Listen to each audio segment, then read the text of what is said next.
Mtazamaji, naye waziri wa jinsia, tamaduni na turathi Hannah Wendot Cheptumo ametoa wito kwa wanawake wanaonufaika kutokana na hazina ya maendeleo ya wanawake kuzingatia ulipaji wa mikopo kwa wakati. Hii ni ili kutoa fursa kwa makundi mengine ya wanawake kupata mikopo hiyo. Akizungumza wakati wa usambazaji wa shilingi milioni 38.6 kwa makundi ya wanawake katika kaunti ya Kiambu, waziri huyo aliwapongeza wanawake kwa kuwa waja rasilimali wa kutegemewa, thabiti, makini na wenye uwezo wa kusimamia biashara ipasavyo, akiongeza kwamba 95% ya kiwango cha ulipaji mikopo cha sasa kinaashiria nidhamu thabiti ya kifedha na ustawi wa biashara zinazoendeshwa na wanawake. Tunapewa mbegu, tunatoa mtoto. Tunapewa pesa, tunanunua shamba. Tunapewa pesa, tunalipa fees. Hiyo ndio wamama.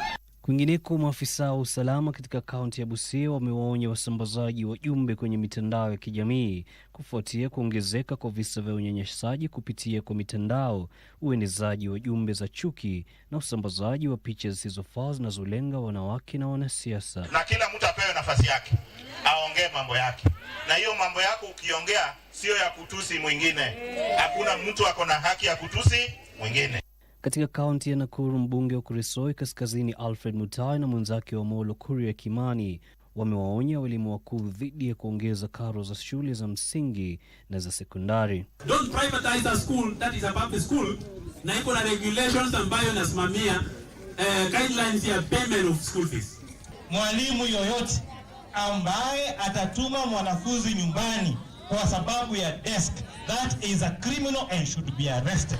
Kwingineko, wafanyabiashara katika soko la wazi la Ruiru wameandamana kulalamikia kuhamishwa kwa jaa la taka ili kutoa nafasi kwa ujenzi wa tangi la kuhifadhi maji, wakisema ardhi hiyo imenyakuliwa chini ya kisingizio cha ujenzi wa tangi la maji. Unajua kuna wakati tumekaa chini tukaambiwa kuna hii project inakuja, na sasa ndio sababu umeona tumekuja wote pamoja, ndio sababu tujaribu kuona ni nini wanatuambia inatengenezwa.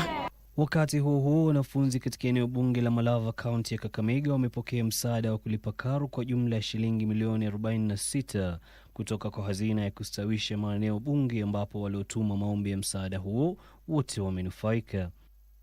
Let me assure the people of Malava, bursaries will be prioritized. We will not allow a situation where projects overshadow education of our children. Hatimaye, halmashauri ya kitaifa ya usalama wa mazingira imetia saini mkataba na chuo kikuu cha sayansi na teknolojia cha Masinde Muliro kuhusu kuendeleza masomo ya sayansi na teknolojia.